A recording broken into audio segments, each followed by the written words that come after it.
Miller? Good. What do you think was different in that second half offensively? Had a lot more success. Protection was a little bit better. Yeah, I mean, I don't think anything was necessarily different. I think, unfortunately, obviously, we took about a quarter and a half to get our legs under ourselves offensively. Obviously, we all own that collectively, myself at the forefront. So I think we, the last two drives of the second half, I felt like we were moving the ball well, getting settled in, and I think that carried over. Sorry, the last two drives of the first half, and that carried over in the second half. What do you think was just kind of the main factor in the slow start there? Is it an execution, mentality thing, or what do you kind of attribute that to? No, I mean, they're a good team. It's a tough environment. That team's won 22 straight Big Ten games in a row. They didn't forget how to win. So when you're going in that kind of environment, you got to be ready to play right away. And I don't think I did a good enough job, getting our unit ready to face that challenge initially, and it took us a little bit to get our legs under ourselves. Miller, what did just Lincoln Riley tell you after that pick six by Will Johnson? Just play next play. He's obviously a great player. Made a really good play on the ball. There's a reason he's top 5 pick next year. So told him after the game he's a great player, and when you play really good teams with really good players, some stuff doesn't go your way, but what you can't control is how you respond to it. So I feel like we responded offensively, and gave ourselves a chance to win at the end. Anything stand out about your own performance, kind of upon watching it back? No, I mean, I think there's definitely some times where I need to trust it more.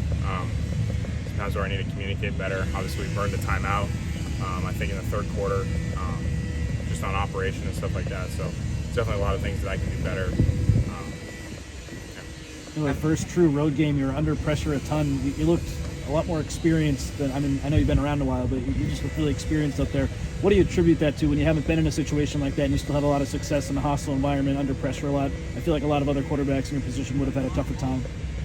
Yeah, I mean, I take my preparation really seriously, so I think, regardless of what you're doing, like whether you're studying for a test or you're going out to play a football game, you gain confidence from being prepared, and I felt like I, put everything I had into preparation, and I was, ready to go out there and empty the tank. So, each and every week you try to give your preparation everything you have, and when you're unsuccessful, you go back to the drawing board and go back and say, what can I do better in nutrition or sleep and watching film, whatever it can be. So I felt prepared out there, but obviously got to do more coming in this week. Not as many kind of consistently, downfield looks for this offense as a whole as kind of compared to last year. Is that just kind of a facet of maybe how things are different? Is that something that you want to hopefully kind of incorporate more, as the season goes along? What are your thoughts on that? I don't think that's necessarily true. Obviously we've played two really good groups up to this point with really good players. They're going to watch film on us and try to take away some of the things that we do best. So it's obviously my job and Coach Riley's job to put us in position to be successful given the looks that we're getting. So, we're going to attack defenses as we see fit to be the most efficient. Being without Late. For Tobias and Amos to come in too, kind of throwing the fire there. How did you see them acclimate to it? Yeah, I was really proud of Toby, how he, just got thrown in there, hadn't really played any meaningful snaps ever. That's a hell of a, position to be thrown into. I texted him, the night after the game, just that I was proud of him and the way he stepped up for the team. I think it was really selfless, and, his ability to prepare and be ready regardless of, the situation, not evaluating it, being like, oh, I don't think I'm going to play, I'm not going to be prepared. He really stepped up and helped the team, and I was proud of him. How tough does that make communication just when you are having those changes on the offensive line? You're in an environment that's very loud. Yeah, depending on, the situation of the game, it's sometimes easier, sometimes more difficult. It's really situational.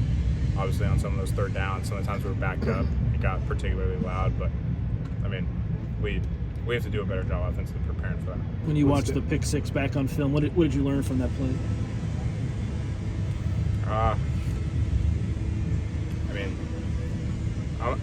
I'm not going to get into the specifics of it. He made a really good play. What stands out about Wisconsin? What you guys look for this week? Yeah, they're obviously, I think they're a really, really sound unit. They're a team that looks like they know their stuff really well. There's not a lot of coverage busts. Got some really sound players, some experienced players, so obviously a good challenge that we're excited for. Is that the most you've ever thrown in a game, 51 attempts, going back to high school, everything? I don't know. We obviously threw it around in high school. I don't know the exact number, but it's probably up there.